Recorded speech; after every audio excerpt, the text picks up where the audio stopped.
Market లో invest చేసి మీ డబ్బులు డబుల్ చేసుకోవాలనుకుంటున్నారా? సుందరరామిరెడ్డి గారి లైవ్ సెమినార్ కి అటెండ్ అవ్వండి.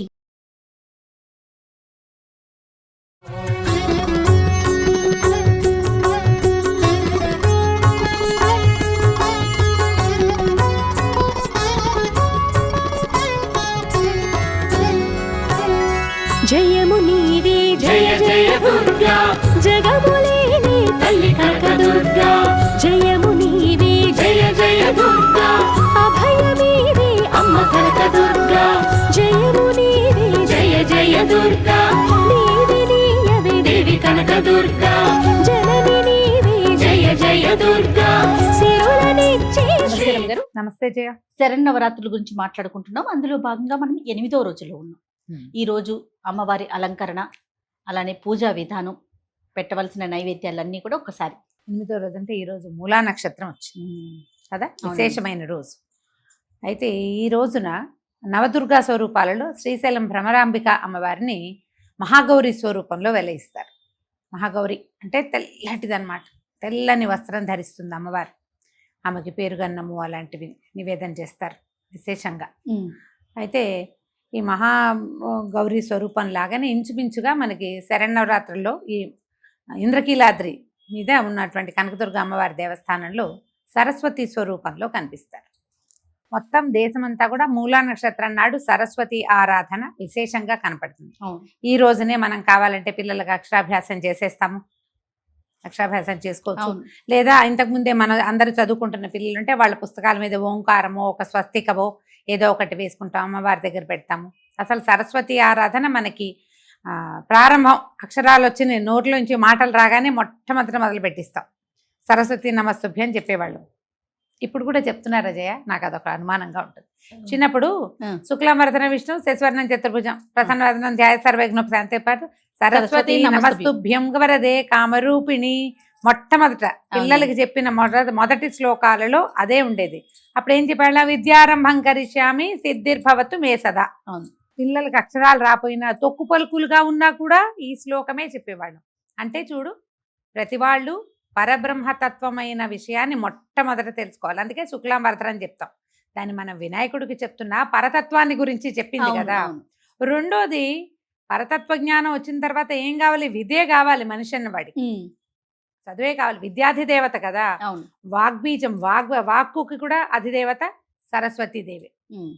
తర్వాత ఫైన్ ఆర్ట్స్, రకరకాల లలిత కళలు, సంగీతం అని ఇంకోటని, వాటన్నిటికీ కవిత్వం అని, వాటన్నిటికీ కావాల్సింది సరస్వతి. సరస్వతి అనుగ్రహమే విశేషంగా కావాలి. మానవుడన్న ప్రతివాడికి పరమాత్మ అనుగ్రహంతో పాటు సరస్వతి అనుగ్రహం కూడా కావాలి. అయితే అమ్మవారి త్రిశక్తుల్లో ప్రధాన శక్తి, ఒక మూడవ శక్తి సరస్వతిగా చెప్తారు. ఈ నీల సరస్వతి స్వరూపంలో అమ్మవారు శుంభనిశుంభుల్ని వధించిందంటారు. ఇప్పుడు చూడు, మహాశక్తి యొక్క అంటే పరదేవత యొక్క సాత్వికాంశ సరస్వతీదేవి. ఆమె తెల్లని వస్త్రం కట్టుకుంటుంది, హంస మీద కూర్చుంటుంది, వీణ వాయిస్తూ ఉంటుంది. ఆయుధాలు లేవు. వీణా పుస్తకధారిణి అని చెప్తారు. వీణా పుస్తకము పట్టుకుంటుంది. ఒక దాంట్లో అక్షమాలు ఉంటుంది ఒక చేతిలో, ఇంకొకటేమో వరదముద్ర, అభయముద్ర, వరదముద్ర ఇలా ఉంటుంది. ఇంతే. ఇప్పుడు ఈ స్వరూపంలో ఉన్న ఆమె ఎలా శుంభుల్ని వధించింది? పైగా వాహనం ఏమిటి? హంస. పరమ సుకుమారంగా ఉంటుంది. ఆ హంస ఎంత ముద్దొస్తుందో, ఎంత సుకుమారంగా ఉంటుంది. అంత సుకుమార స్వరూపంలో ఉన్నటువంటి ఈ సరస్వతి రూపంలో నుంచి ఉగ్రకళ, ఆమె సహజ స్వరూపం ఏది ఉందో అది బయటకు వచ్చి సాత్వికాంశగా కనపడుతుంది. నీల సరస్వతి స్వరూపం అని చెప్తారు. శుంభులు ఆమె వెనకాల పడేసరికి సాత్విక రూపిణి అయినా కూడా ఆమెలోంచి ఉగ్రశక్తి బయటకు వచ్చి శుంభులు ఇద్దరిని సంహరించింది. సరస్వతి స్వరూపమే శుంభ వధ చెప్తారు. ఇప్పుడు నువ్వు ఎంత సాత్వికంగా అయినా ఉండు, నువ్వు చదువుకో, తెల్లటి బట్టలే కట్టుకో, నిదానంగా ఉండు, జపం చేసుకో, పుస్తకమో వీణ వాయించుకుంటునో ఏదో లలిత కళలు ఆరాధించుకుంటూ పరమసాత్వికంగా నువ్వు ఉండు. నీ జోలికి వస్తే మాత్రం నువ్వు ఉగ్రంగా మారాల్సిందే. ఇది బోధ కదా, అంతే కదా. మిగిలినవన్నీ స్వరూపాలు అన్ని చోట్ల ఖడ్గాలు కేటకాలు ధరించి, త్రిశూలాలు అవి పట్టుకుని, ముద్గరాలు పట్టుకుని ఎన్ని రకాల స్వరూపాల్లో కనబడుతుందో. పరమసాత్విక స్వరూపం సరస్వతి రూపమే. అంత సాత్వికాంశలో కూడా అవసరమైతే ఆమెలోంచి ఉగ్రాంశ బయటకు వస్తుందని, రావాలని మనకి తెలియజేయటానికే ఈ ప్రత్యేక స్వరూపంలో అమ్మవారు దర్శనమిస్తుంది. ఈ అమ్మవారికి సరస్వతి దేవికి తెల్లని వస్త్రాలు సమర్పిస్తారు. తెల్లని అన్నం, పరమాన్నం కూడా పంచదార వేసి పరమాన్నం చేస్తారు. కొబ్బరి అన్నం నివేదన చేయొచ్చు. దేవాలయంలో అయితే పరమాన్నము, అటుకులు నివేదన చేస్తారట. మహాగౌరీ అమ్మవారికి కూడా అంటే నవదుర్గా స్వరూపంలో ఉన్న ఆ తల్లికి కూడా తెల్లని అన్నాన్ని నివేదన చేస్తారు. తెల్లటి వస్త్రాలు ఇస్తారు. విశేషమైన స్వరూపంగా చెప్తారు. అయితే ఈ రోజున మనము కుమారి పూజ చేస్తాం కదా. 9 సంవత్సరాల బాలికని పూజించారు. ఈ 8వ రోజు పూజింపబడే బాలిక పేరు దుర్గా. దుర్గా అని చెప్తారు. ఈమె ముక్తినిస్తుందట.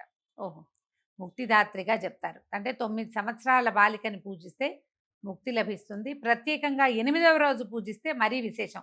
రోజుని బట్టి స్వరూపం కదా. అవునండి. ఈ రోజుని బట్టి దుర్గా స్వరూపంలో అమ్మాయిని చక్కగా పాదాలకు పసుపు రాసి పారాయణ పెట్టి చక్కటి వస్త్రాలంకరణలు అవి సమర్పించి ఆమెను పూజించి ఆమె కావాల్సిన ఆహారాన్ని ఇచ్చి గనక పూజిస్తే ముక్తి లభిస్తుంది.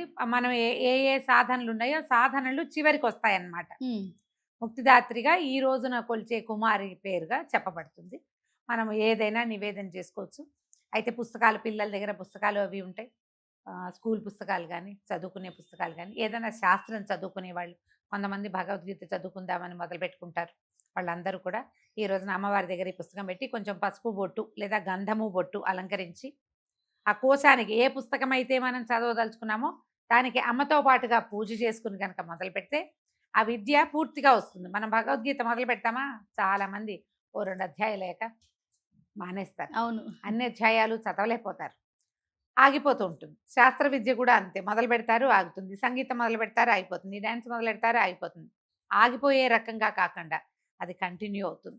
ఈ రోజున అమ్మవారికి చక్కగా మంచి గీతం శ్రావయామి అని మనం ఉపచారాలు చెప్తాం. షోడశోపచారాలు చేసుకున్నప్పుడు చివరికి చివరి పూజలో ఏం చేస్తాం, ఛత్రం విజయామి, ఛత్రం సమర్పయామి, చామరం విజయామి, దర్పణం దర్శయామి చూపిస్తాం. అంటే మొదట చామరం చేసి, ఛత్రం అంటే గొడుగు, అమ్మవారికి గొడుగు పెడతాం. ఇవన్నీ రాజోపచారాలు అన్నమాట.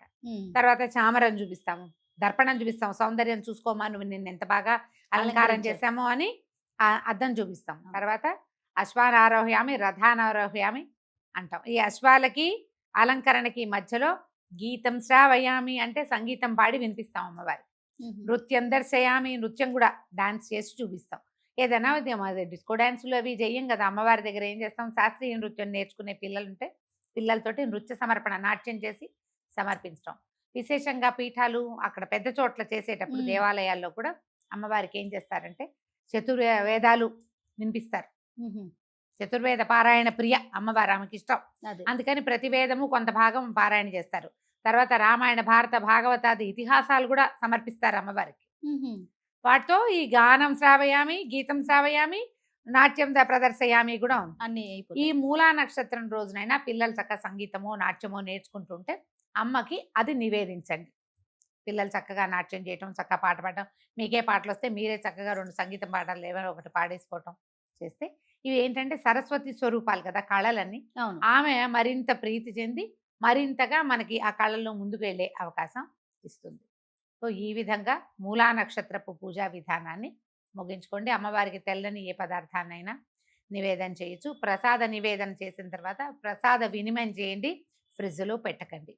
ఏ రోజు ఆ రోజు పదార్థాన్ని వినియోగం చేసేసేయండి. ఎవరో ఒకళ్ళకి ప్రసాదాన్ని ఇచ్చేస్తే ఇవాళ పూజ అవుతుంది. మళ్ళీ రేపు ఉదయం ఏం చేయాలో చూద్దాం. తప్పకుండా రమ్మ గారు. నమస్తే. నమస్తే.